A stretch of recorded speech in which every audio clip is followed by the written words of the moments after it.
Coach, we find ourselves at the foot of the Rockies, Denver, Colorado, for this edition of the NFL on EA Sports. A moment ago, through a shower of pyrotechnics, it was the hometown Broncos taking the field as they get set to do battle with the Philadelphia Eagles.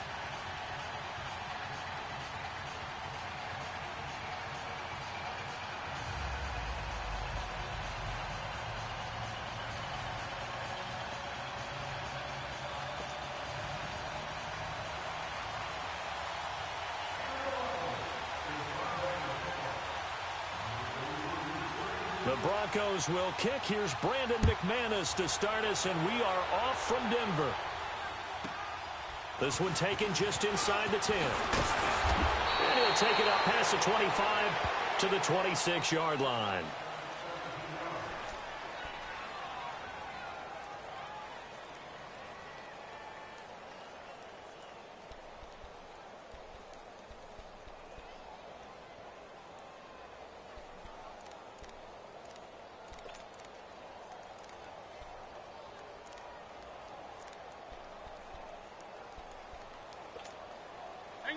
Hang in there now.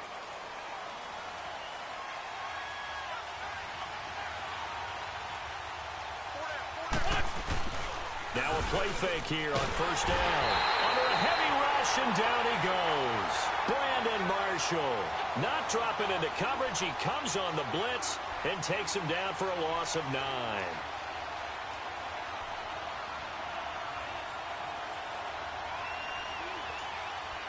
And they need to work to at least get some of this yardage back after the sack. 2nd and 19.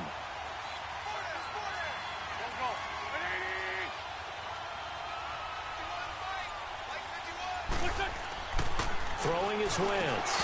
And the hit jarred loose. It's incomplete. That's very well timed there defensively because it's not a bad throw, but the collision came at the exact time he was reaching to bring in the football.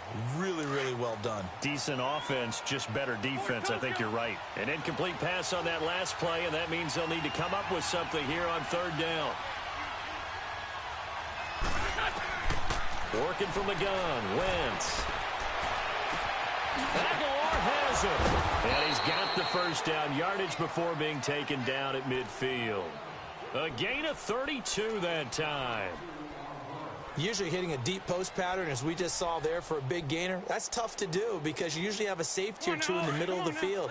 But if you hit enough crossers and underneath routes and curls, you start to get those guys creeping up, wanting to make plays on the football. It's the equivalent of a changeup in baseball. You show your other stuff, throw the changeup, and on that play, it worked for big yardage. And he is met quickly in the backfield. Down he goes, folded like a lawn chair. It's a tough one right there. He ran right into the teeth of the blitz as the linebacker was freed up in order to stuff that one for a loss. I think quarterbacks got to see that. Got to find a way to audible into something a little more advantageous.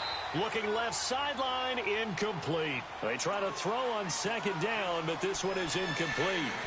Close there. He caught it, just wasn't able to stay in bounds. And that's where the sideline, it was used as a 12th defender. You know, 11's legal. This one is an imaginary one that my college coach used to call Sammy Sideline. Sammy Sideline can protect you at times, and in this case, that's exactly what he did for the defenders. Now Wentz on 3rd down. Looking deep for his tight end. That's caught inside the 20. And he takes this in the red zone all the way inside Denver's 15. A big gain of 38 there on 3rd down. So how about this for field position after the big play? Inside the 15 now as they come up on 1st and 10.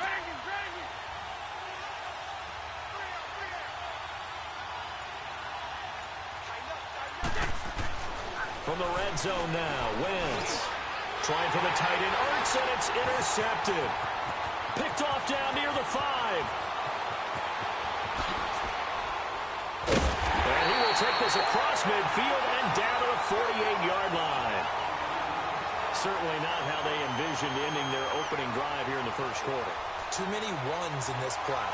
First quarter, first drive, first interception thrown. And that last one, that hurts.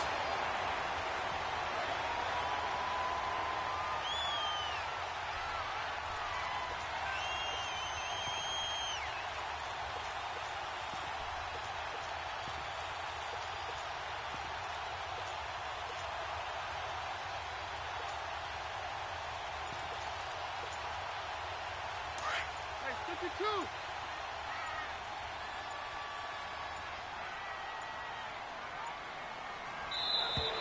Play clock down to 0, and this is not the way to start a drive. He didn't seem in a rush. I guess they just didn't know where the play clock was. I think you're right about that because there was no hurried movements there, right? No up-tempo at all. Clock just ran out. I think he was as surprised as maybe his bench was.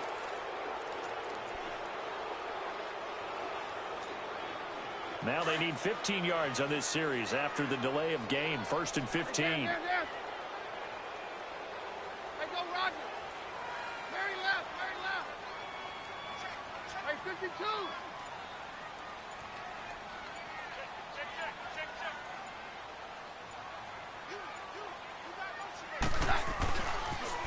Now they'll run it on the toss. And able to push his way forward here for a good little gain. Malcolm Jenkins up to make the stop. Lindsey, the undrafted free agent, had a great college career at Colorado, but what he did to start this season and the way he came out of the gate, really impressive. And sometimes guys just fit NFL teams where maybe you didn't see it coming. Because Phil Lindsey, as you mentioned, had an excellent college career at Colorado, but different question marks from different teams about size. Can he do this? Can he do that? The answer is he can do just about everything, and especially his ability to get out into open space out of the backfield and create big plays downfield. That's working quite well for him in the early going. Give him 2 on that run, and they're still left looking at a 3rd and about 9 to go. Whenever we talk about the best strong safeties, one word constantly comes up, and that's instincts. Being able to diagnose run or pass and make the appropriate moves. He crashed down hard there. He was ready for that running play.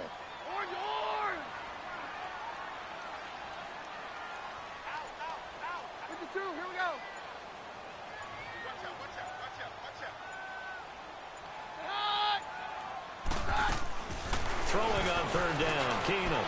Man open, he's got it complete to Cortland Sutton.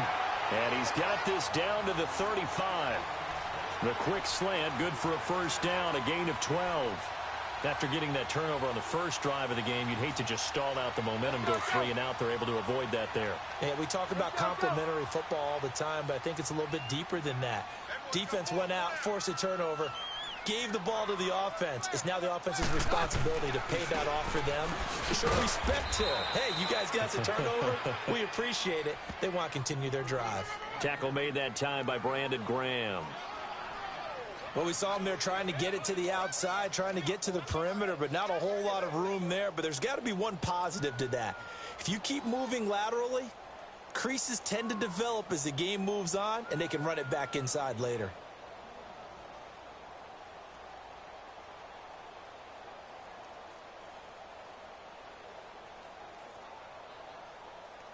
Back alongside Charles Davis, I'm Brandon Gaudin. It's Bronco football to begin quarter number 2. They've got a 2nd and 9 to start things out.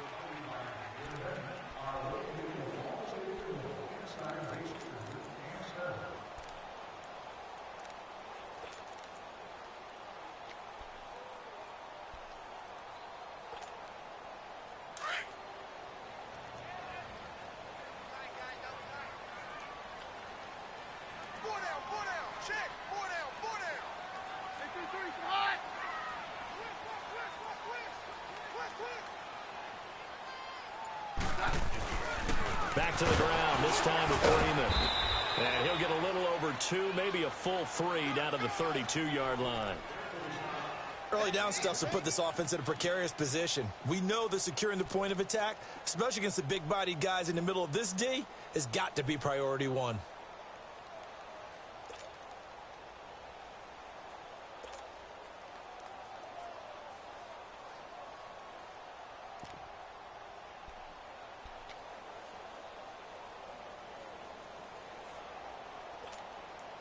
Let's go.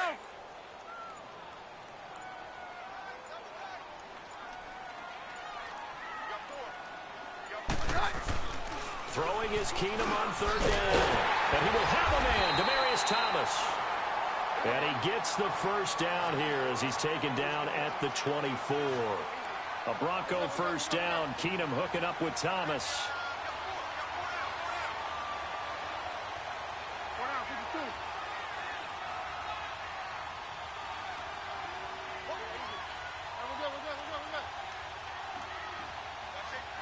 52. Get hot. We're good. All right, 52. Mary left. Mary left. 63. Okay, hot.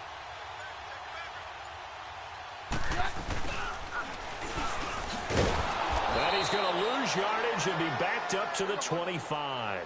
That's going to go as a loss of a yard, and it'll be second down. I like the idea to mix it up from time to time because, let's face it, you can't be predictable. But the execution was a little lacking on this one, right? They might want to go back to the drawing board with that call.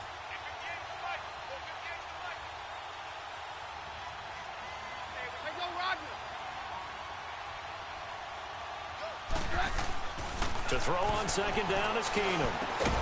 And that's complete to the tight end Hireman. And down inside the 15, shy of the 10. 13 yards on his first catch. It's a first down as well.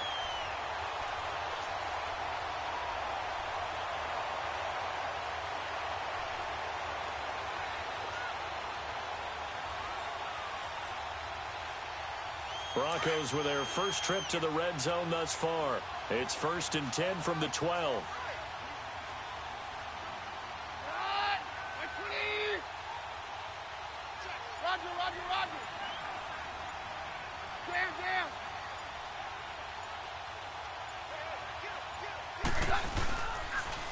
Now they'll run it on the toss.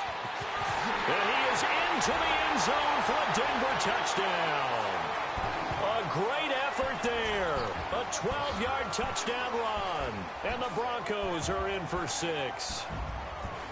I can't help it, partner. I love backs who have a lot of burst. Yeah, they ran the toss play. By the way, sometimes you'll hear toss and pitch used interchangeably, but that was the toss. Well, for me, a toss, quarterback takes the snap, turns around, tosses it to like the tailback. Like an egg underhand. Yeah, like an egg underhand, really with 2 hands. And a pitch, usually like you're running an option-type play, and you pitch it out there to the trailing back. Goes end over end like a field goal. Yeah, where you turn it over, make sure that thumb turns down, and the ball flips end over end slowly and delicately to your running back. The defending champion Eagles coming back out onto the field here, and they are back to 3-3 with a Thursday night road win, 34-13 in MetLife Stadium against the Giants. Now 8 straight primetime wins against the Giants. That's hard to believe. In their long rivalry, which began in 1933, the Giants have controlled that rivalry for most of it. But with that win last Thursday night, the Eagles are now within 1 victory of tying it up all time. The Giants lead 86-85, 2 ties, and that does not count the war years where the Eagles combined with the Pittsburgh Steelers. Into heavy traffic, and it's intercepted. Picked off by Brandon Marshall, and he's just across midfield and down at the 49-yard line. 1:59 to go in the first half. Back to Denver right after this.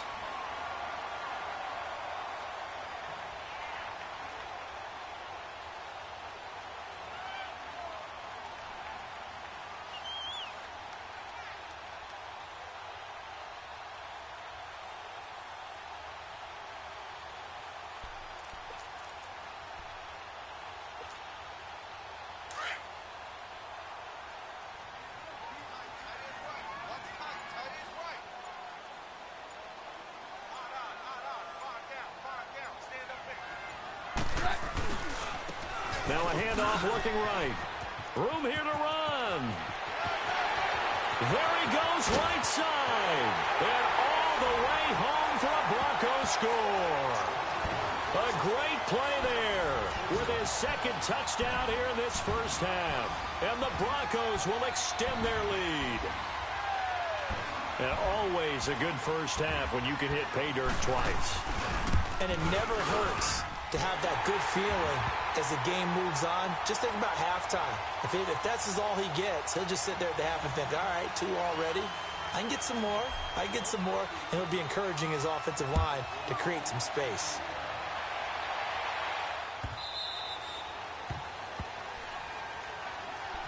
Now Philadelphia ready to get going on offense again. Already down 2 touchdowns here in the first half. This becomes a pretty important drive, doesn't it? It certainly does, and a lot of the teams script plays. We know that, right? They have a script to start the ball game, and typically those scripts go between 12 and 24, 25 plays. Down 2 touchdowns early, Probably not very deep into their script. I think that they'll stay with it. I don't think they'll abandon it just yet and try and generate some offense on this drive. Anything. At least 3 points, get that 0 off the board. Successful start to the drive, 17 yards. It moves the sticks.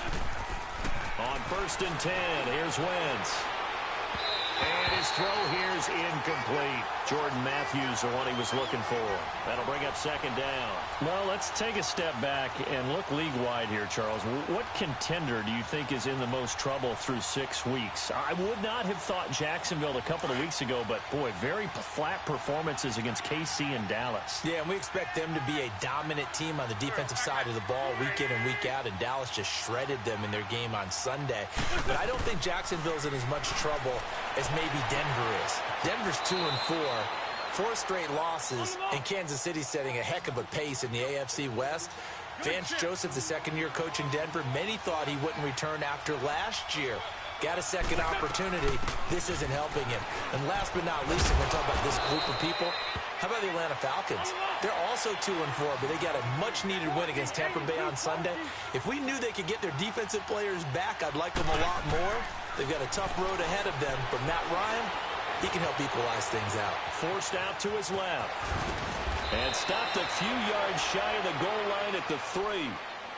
Now the Broncos are going to take a timeout as they get the stoppage with a little over 50 seconds to go in the first half. This is 1st and goal and a golden chance to get a score back here before halftime.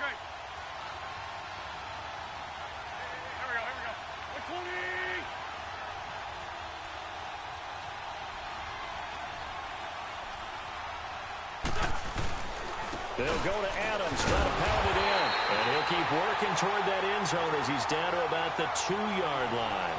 Only a yard that time, 2nd and goal.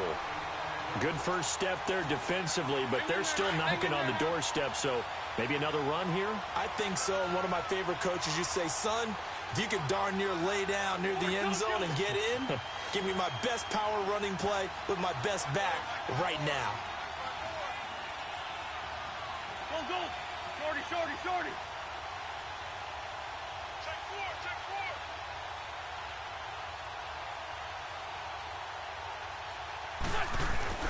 Now they'll throw it. Wentz got a man open. It's Ertz. Touchdown, Philadelphia. Zach Ertz as the first half is winding down. And the Eagles are back within a score. Elliott good with a PAT, and that'll make our score 14-7. Elliott now to kick this one away. Fairly short kick, taking it to 14 here.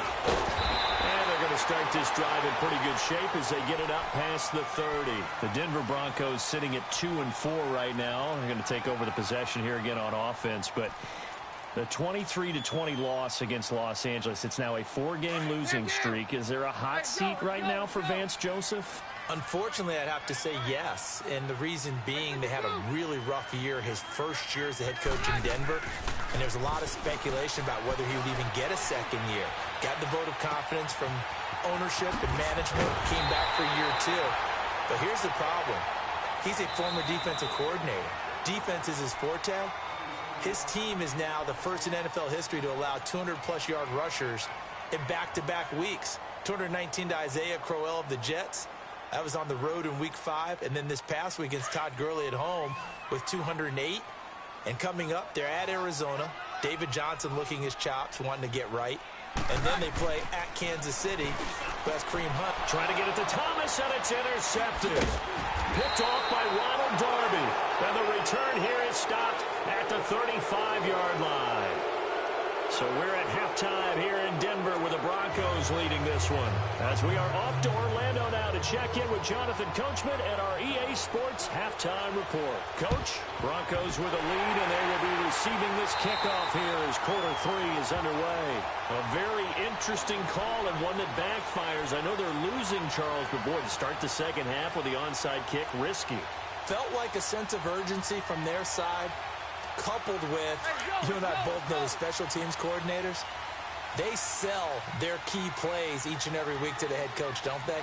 And I'll guarantee he's been selling this one. We can get it, coach, we can get it.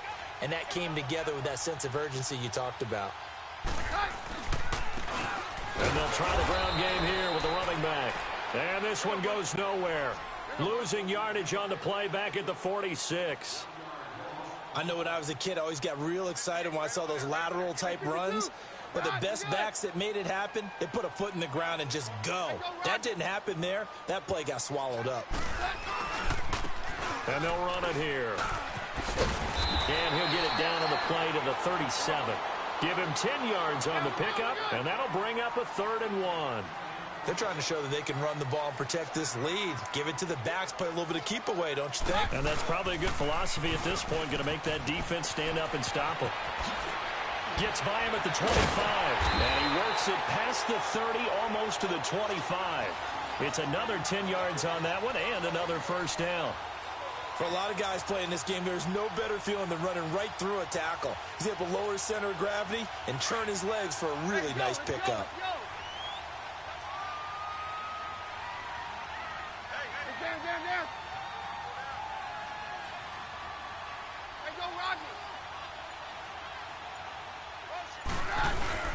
This is Freeman on 1st and 10.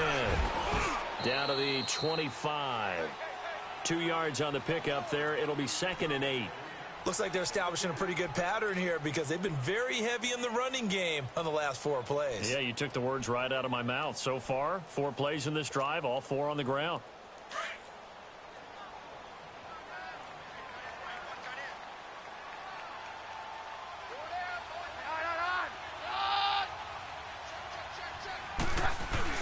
And now they'll throw with Keenum.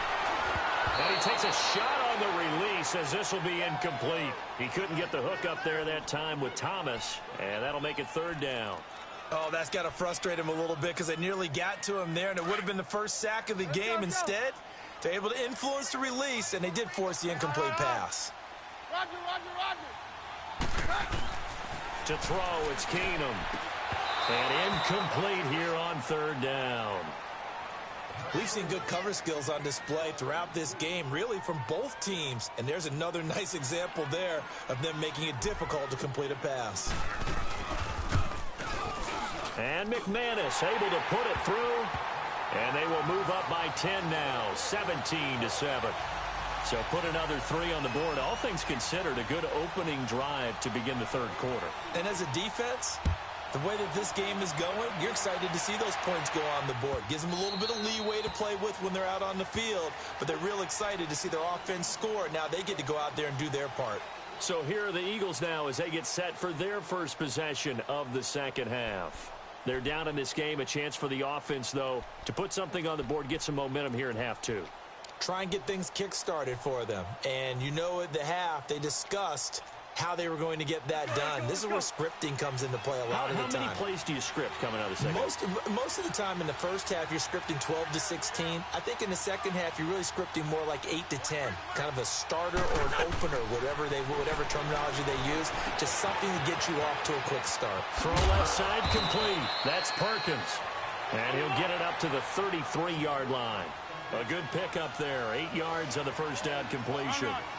Seeing that play and understanding just how tough it is to cover tight ends, especially the ones running around the NFL nowadays, makes me glad I didn't make it in that league. I would have a really difficult time. But now you get to sit up here with me. Yeah, and that's fun, isn't it? And what a really nice game right there on 1st down for them. Brings up a nice 2nd down for them.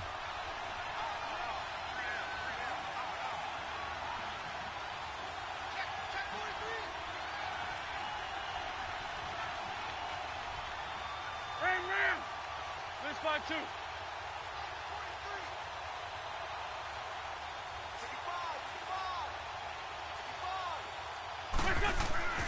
Wentz now on 1st down. And incomplete. Crisis averted. Almost picked. Instead, 2nd down. Well, switching gears for a second, let's talk about all the offense that's been going on around the league. Yes, please. Let's do it. We've had 3 games where each team has scored 40 points. That didn't happen all of last year. And the most recent example, Week 6, that incredible 43-40 Pats win over the Chiefs. A lot of people talk about when you make rules changes or you emphasize certain things that you have unintended consequences. Let's not kid ourselves. This was the intended consequence. open up offenses, more scoring. We're seeing that, and we're seeing it, and fans are loving it. Defensive coordinators are hating it, but fans are loving it. And how about Patrick Mahomes, Tom Brady, that New England-Kansas City game? Big throw for big throw, touchdown for touchdown, and Brady guides him to a field goal to win it in the end. Yeah, the elder statesman, because Patrick Mahomes was just 5 years old when Tom Brady threw his first touchdown pass in the NFL. Big play coming up. Here's 3rd and 10. I would expect to see some pressure here. The pressure drops off as they'll look to throw. And the 3rd down pass falls incomplete. And we're into the second half now, and this is an offense that continues to struggle to sustain a drive. Looks like they're just totally out of sync, whether they're running the ball, passing the ball like we saw there. I don't know. The rhythm seems off. I guess they figure they got to start taking some chances. Here's a big one in this 3rd quarter as he'll go for it on 4th down. They do go for it. It's Wentz. That's to his running back, complete. And he's not able to get away. He is stopped.